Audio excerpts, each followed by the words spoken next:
beberapa masalah tentang doa di dalam agama Buddha.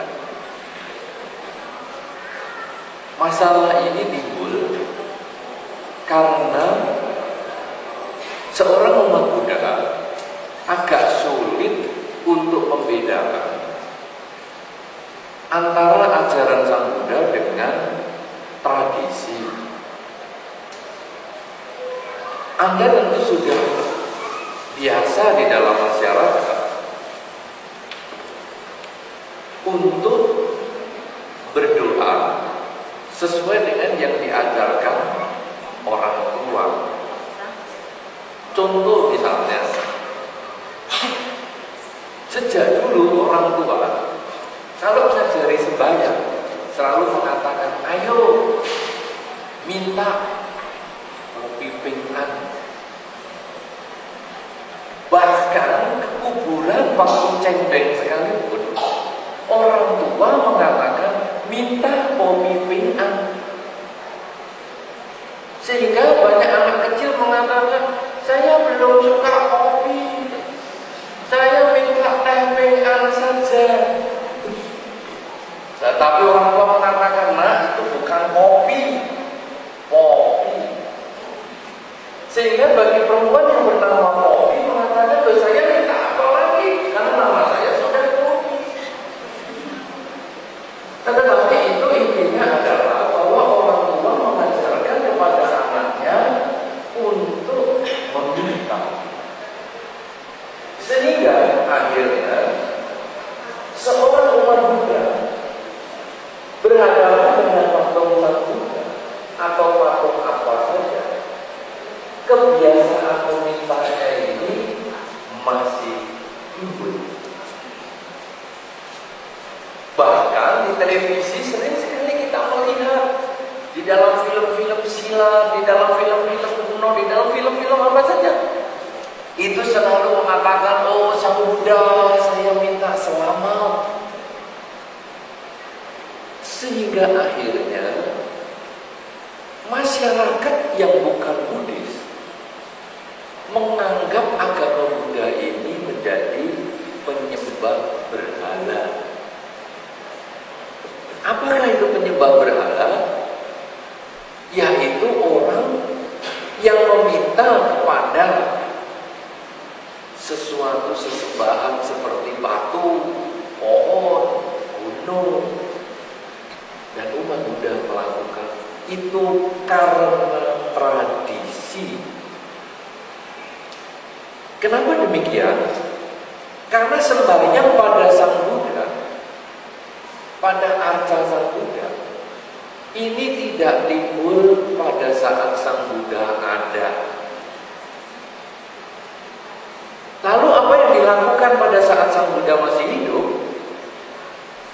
Para umat datang, lalu para umat bersujud,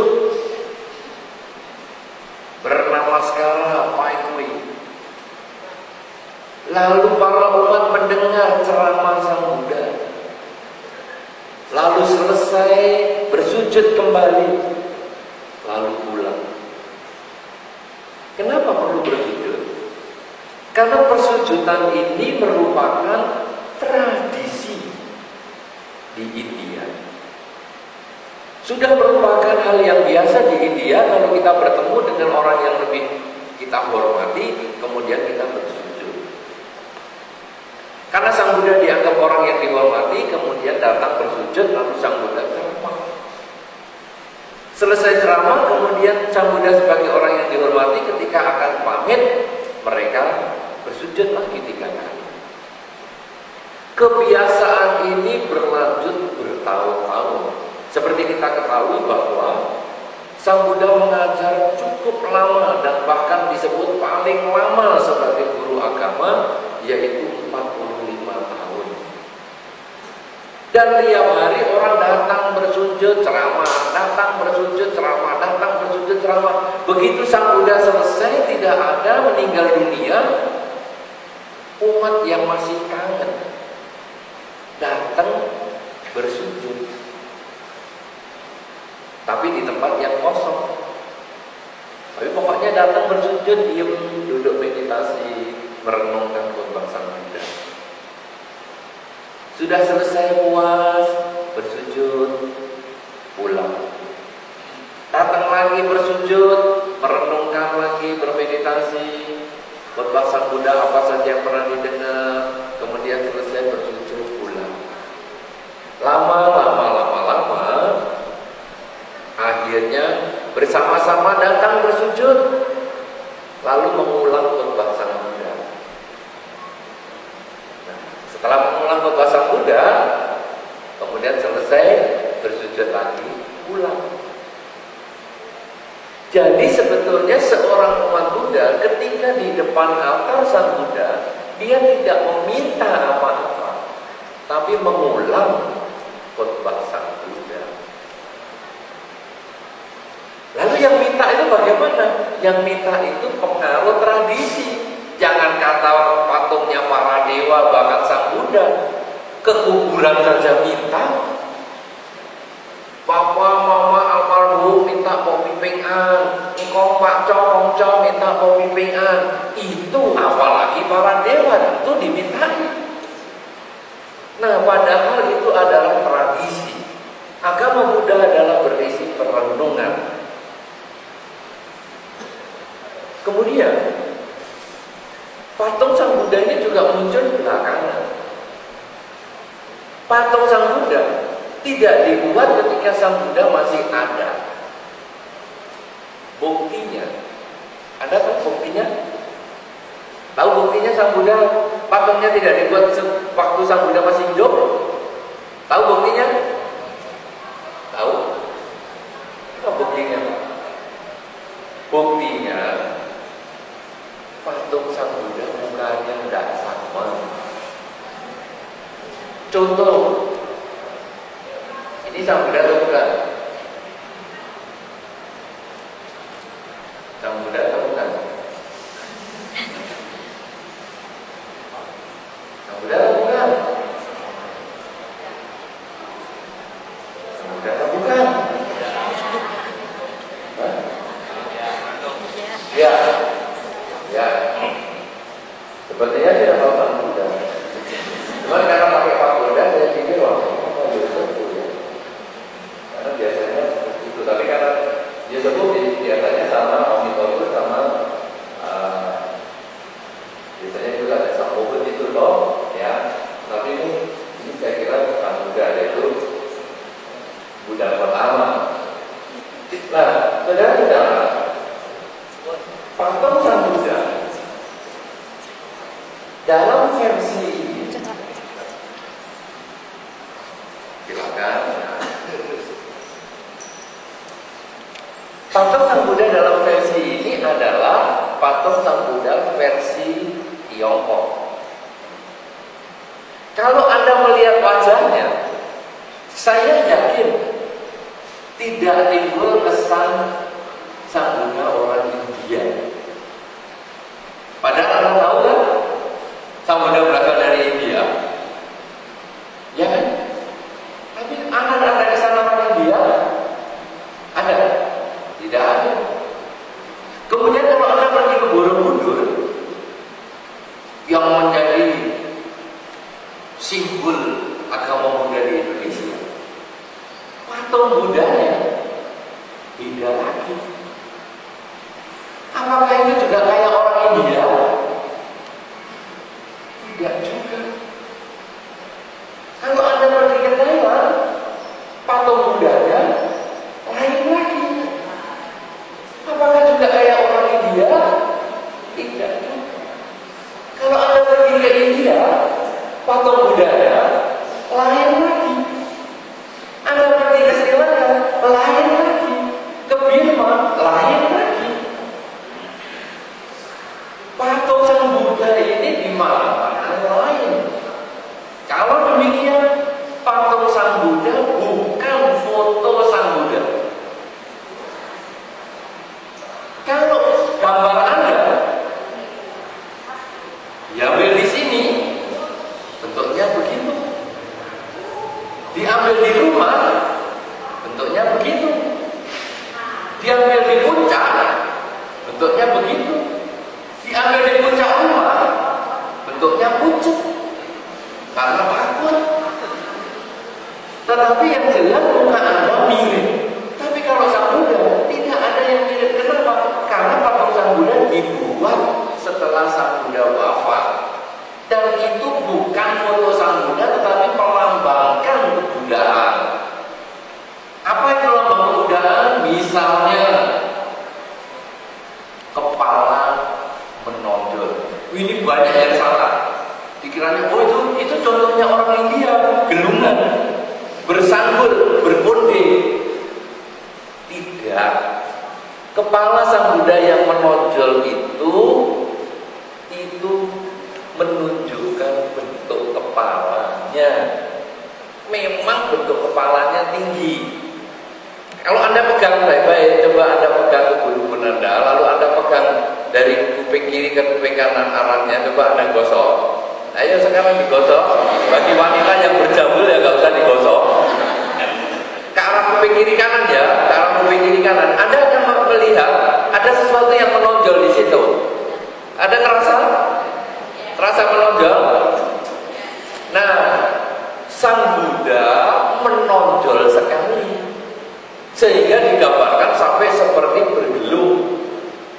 Itu melambangkan kemampuan meditasi yang hebat. Aslinya begitu atau tidak? Tidak ada yang pernah tahu. Tetapi itu melambangkan kemampuan meditasi yang bagus. Kemudian di atas tonjolan itu ada yang mengkilap.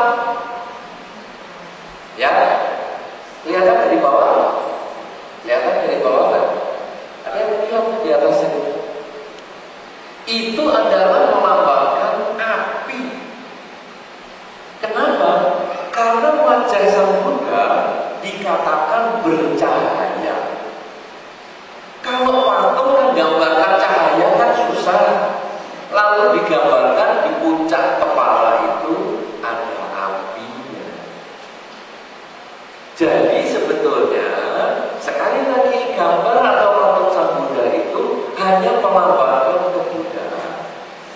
Lalu telinga yang panjang. Telinga yang panjang adalah lambang kebudayaan juga. Ada yang umurnya panjang, kebijaksanaan, sebagainya. Ya, kemudian leher bergaris 3, itu jelas sekali lehernya bergaris 3. Itu lambang kebijaksanaan. Jadi Anda kalau melihat patung Sang Buddha ini sebetulnya lambang kebudayaan itu sendiri, tetapi bukan foto Sang Buddha. Sehingga ketika Anda datang bersujud, itu sebetulnya seolah-olah bersujud kepada Sang Buddha. Kemudian pada saat Anda di depan Sang Buddha, Anda bukan meminta kepada Sang Buddha. Kalau meminta itu adalah tradisi, tetapi kita mengulang khotbah Sang Buddha. Karena itu kalau di sini kemudian ada kebiasaan seminggu 2 kali membaca sutra-sutra. Ya, ada tuh yang King di sini ya, bisa tanya sama suhu juga, ada yang King dan sebagainya. Kenapa? Karena memang itulah yang dilakukan. Mengulang khotbah Sang Buddha. Apa sih yang dulu diomong? Apa dulu ngomongnya pakai bahasa Mandarin? Tidak, itu sudah diterjemahkan. Tapi intinya sama, karena itu namanya barang terjemahan. Ya, jadi apalagi kalau Anda bisa mengerti isinya, itu jauh lebih bagus. Karena itu adalah khotbah Sang Buddha. Siapa yang biasa nyamking di sini? Siapa yang biasa nyamking di sini? Gak ada. Sudah. Oh, sudah banyak ya. Ngerti artinya kan? Ngerti artinya kan? Belum ngerti artinya, harus ngerti. Ya, nanti lain kesempatan baca, terjemahannya dibaca. Kalau memang tidak bisa ngerti karena itu bahasa Mandarin yang tinggi filsafatnya, baca terjemahannya. Karena yang penting adalah mengerti artinya untuk kemudian kita praktekkan di dalam kehidupan sehari-hari. Itu kuncinya. Nah, sekarang orang mengatakan, loh, saya sekarang punya permintaan, saya ingin berdoa menurut tradisi saya. Dulu kan saya juga kepingin, saya pengen minta rezeki, saya pengen minta panjang umur, saya pengen enteng jodoh, saya pengen ini, saya pengen itu. Apa bisa saya meminta? Di dalam Dharma, secara tradisi, kalau kita mau mendapatkan sesuatu, maka kita harus menanam sesuatu. Kalau Anda ingin mendapatkan bunga yang berwarna merah, maka Anda harus menanam bibit bunga yang sejenis. Kalau Anda ingin bunga yang berwarna kuning, tanamlah bibit bunga yang tidak berwarna kuning. Anda tidak akan mendapatkan bunga berwarna kuning ketika Anda menanam bibit yang berwarna merah. Ketika Anda ingin misalnya banyak rezeki, maka Anda harus menanam rezeki juga.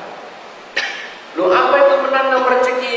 Misalnya, tadi saya sudah tanya kepada suku juga, apa yang kegiatannya di sini dilakukan. Oh, katanya sering bakti sosial kemana-mana ya, ke panti asuhan dan sebagainya. Itu adalah menanam kebajikan, yang itu bisa kita arahkan kebajikan itu untuk harapan kita.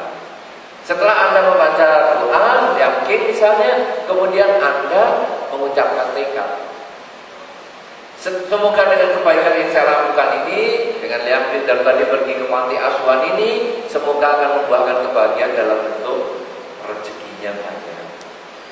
Kemudian function, sering melepas makhluk. Tadi juga menjadi kegiatan rutin di sini. Kemudian Anda juga bertekad, semoga dengan saya melepas makhluk ini, saya pun terlepas dari kesulitan sebab bermacam-macam masalah. Jadi, Anda menanam pelepasan makhluk, Anda pun akan terlepas dari kesulitan. Anda memberikan rezeki kepada yayasan sosial tersebut, maka Anda pun akan mendapatkan rezeki pun.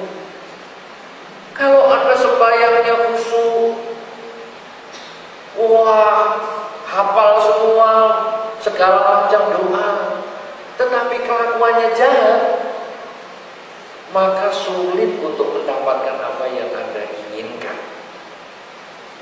Tetapi kalau Anda suka sembahyang, kemudian Anda juga kelakuannya baik, itu yang akan memberikan manfaat untuk kehidupan kita. Oleh karena itu, saudara-saudara, sebagai pembukaan ini, doa di dalam Buddha Dhamma, doa di dalam agama Buddha, nomor satu, isinya bukan permintaan. Isinya adalah mengulang khutbah Sang Buddha. Nomor dua, doa di dalam agama Buddha yang mengulang khutbah Sang Buddha itu adalah untuk mendorong kita melakukan perbuatan baik sesuai dengan yang diarahkan oleh Sang Buddha dari yang sedang kita baca tadi. Oleh karena itu, waktu kita membaca Parita atau membaca sutra, jangan sampai kita tidak mengerti artinya karena kita melewatkan satu ajaran yang sangat luhur.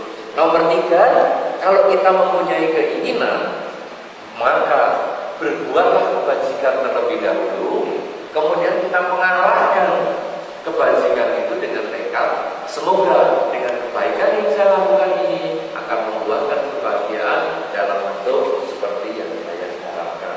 Dengan cara seperti itu, maka kita sesungguhnya sudah menjalani doa menurut agama Buddha. Ya, nah ini sebagai awal